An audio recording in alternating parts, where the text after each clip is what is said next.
أهلا بكم في فيديو جديد من سلسلة تعلم أساسيات تصميم شبكات ري اللاندسكيب، استكمالا للفيديو السابق اللي تحدثنا فيه عن كيفية قراءة الكتالوج الخاص بالرشاشات. نبدأ اليوم بشرح كيفية توزيع الرشاشات داخل المسطح الأخضر. أنا معاكم مهندس محمد حسن، ولو عايز تفهم وتبسط عملية توزيع الرشاشات تابع للنهاية.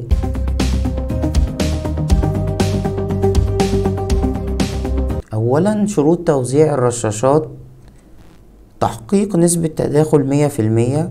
ومعنى نسبة تداخل 100% إن كل رشاش ينتهي مدى الرش الخاص به عند فونية الرشاش المقابل، ولا يتحقق معدل التساقط المتواجد بالكتالوج إلا عند نسبة تداخل 100%. وبنقول إن الهدف هو الوصول إلى 100%، وكلما اقترب التصميم من نسبة 100% يعتبر هذا هو التصميم الأفضل. ولكن بيقابلنا أشكال من المسطحات الخضراء، الأشكال دي بتكون غير منتظمة وصعب تحقيق معاها نسبة 100%، فبيكون الهدف هو الاقتراب بقدر الإمكان إلى 100% وليس الوصول إلى نسبة 100%. وبالتالي هي قاعدة يجب الاقتراب منها كلما أمكن، ولكن إذا تحققت نسبة 90 أو 95% فيعتبر التصميم جيد. من شروط توزيع الرشاشات داخل المسطح الأخضر وضع رشاشات على الأركان، وبالتالي عند تصميم شبكة الري يجب الاهتمام أولا بتوزيع الرشاشات على الأركان، ثم بعد ذلك تحديد أرقام الفواني لتحديد مدى الرشاش. مناطق الأركان من أكثر المناطق المعرضة إلى نقص كميات المياه الموجودة أثناء عمليات الرش والري للمسطح الأخضر، وبالتالي يجب الاهتمام بها أولا في وضع وتوزيع الرشاشات قبل البدء في اختيار مدى الرشاش المستخدم. الالتزام بحدود المسطح وخروج المياه على الهاردسكيب يعتبر عيب تصميم، ولا يصح أبدا خروج المياه خارج المسطح الأخضر، لأنها تسبب إزعاج لكل شخص حابب يستمتع بجمال اللاندسكيب. ومن ناحية أخرى تعتبر المياه مفقودة ومهدرة إذا ما تم رشها بعيدا عن المسطح الأخضر، ويجب الالتزام بترشيد استهلاك المياه. من شروط توزيع الرشاشات: يجب أن تكون عدد الرشاشات داخل المسطح الأخضر أقل ما يمكن، لأن زيادة عدد الرشاشات بيسبب زيادة في التكاليف أثناء التنفيذ، وكذلك تدخل المسطحات الخضراء في تنفيذ الملاعب الرياضية، وزيادة عدد الرشاشات يعرض اللاعبين إلى الإصابة عند السقوط عليها، ولذلك يجب أن تقل بقدر الإمكان. أيضا في أماكن لعب الأطفال يجب تقليل عدد الرشاشات داخل المسطح الأخضر لنفس الغرض.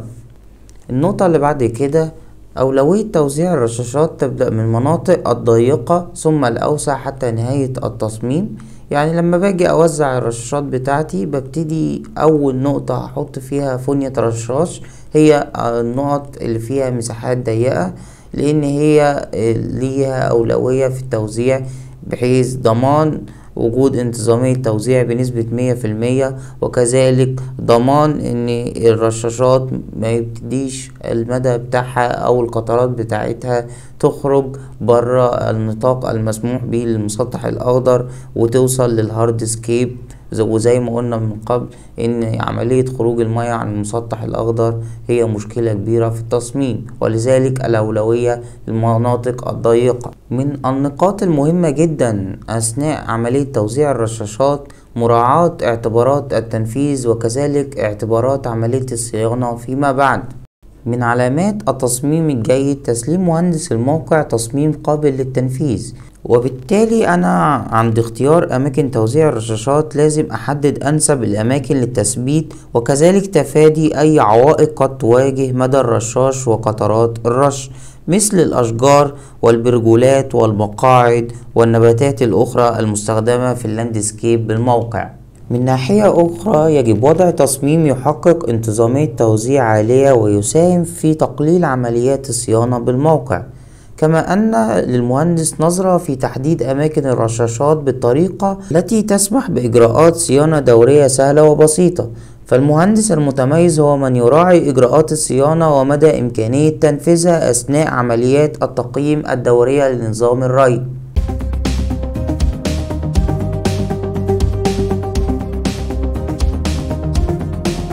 وبكده نكون وصلنا إلى نهاية فيديو اليوم الخاص بتوضيح شروط توزيع الرشاشات داخل المسطح الأخضر. الفيديو القادم بإذن الله سيكون به عملية توزيع الرشاشات داخل إحدى المسطحات الخضراء، فتابعونا، والسلام عليكم ورحمة الله وبركاته.